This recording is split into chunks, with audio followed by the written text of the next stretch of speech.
Hey there, it's Denise, and this is Ask Denise. Now, I was asked recently, requested actually, to go through some things for shoulder issues, such as rotator cuff issues. And I recently developed the shoulder rescue class, so I have lots I can say about it. Let's just quickly look at the shoulder. So you can see it's a very shallow socket, and the head of the humerus here fits into it, but there's extensions of connective tissue that actually make it more of a socket. But the interesting thing about the shoulder joint is it actually does rely on support from the rotator cuff muscle from their tendons. So that's why rotator cuff muscles and tendons are very important to shoulder health and function. And we do have lots and lots of issues with that. They're related to posture, guys. So if you're letting your posture collapse forward, let's make sure we keep upper back extension nice and full, because that helps your shoulder function better. Really got to pay attention to that. But today I want to focus on how can we make the shoulder feel a little bit better so that we can keep it moving and we can actually load it, which is what is going to keep that tissue healthy and strong. That's very important. We have to load. But first of all, maybe we need to make it feel better. Okay, so some of the things we can do are called mobilizations, and you may have seen like a pendulum kind of mobilization if you've ever been to physiotherapy for your shoulders. But I'm going to show you a little mobilization from Qigong, where we just start with feet pointed straight ahead. We let the knees bend. We actually let the pelvis tuck.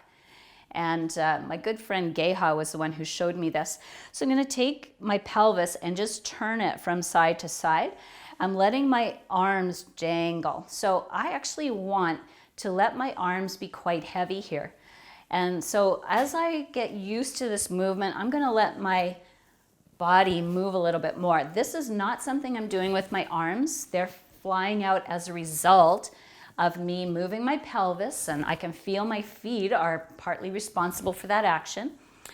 And then, you know, the more I do this, the more I can let it grow, and eventually I want my arms to fly out from my body, and I want to feel the tug, the weight of my arms on my shoulder joint, because that is going to be stimulating to the synovial tissues of my shoulder joint, which is going to keep them lubricated and nourished.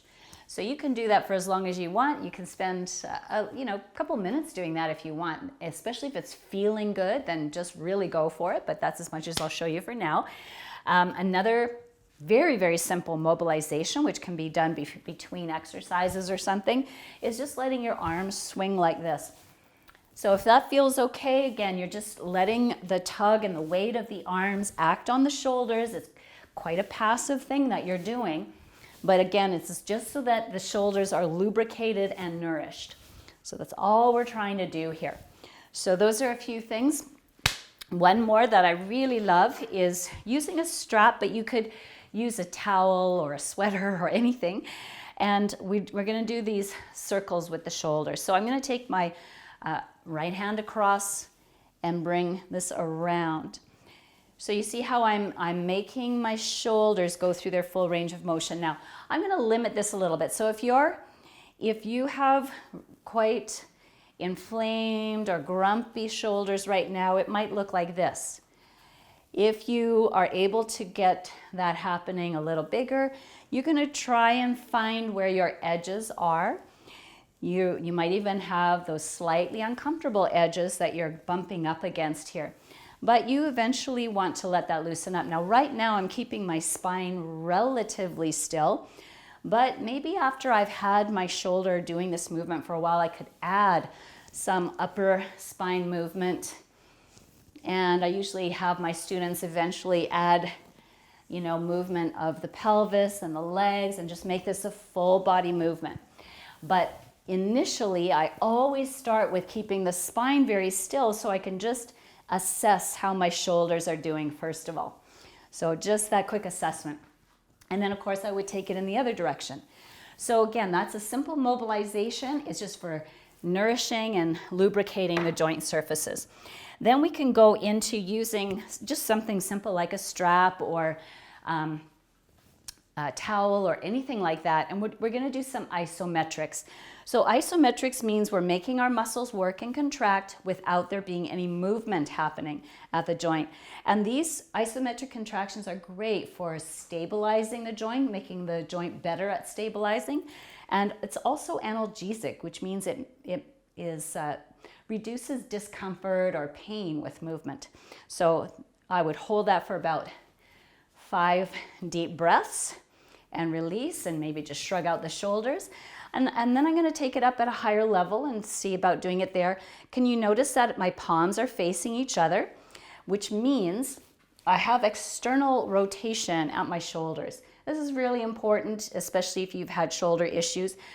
And anybody actually who's loading the shoulders, you want to load in external rotation. You want to activate that way because that is going to be just a more congruent position for your shoulder joint. And so I'm going to take that down. So this will be my 4th position and my 4th isometric contraction. So I'm pulling, pulling, pulling on the band right here.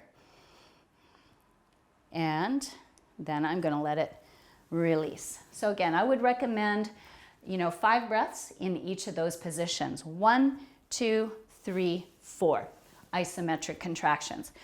So then you might want to go back into some mobilization, but you might find that that's where you have to start. Just doing isometrics, reduce the pain with movement, and start lubricating and nourishing the joint surfaces. And then we'll move you on to the next stage. So I have 2 more videos, 3 altogether in this little series. And so stay tuned, work on those ones, and I'll see you on the next one.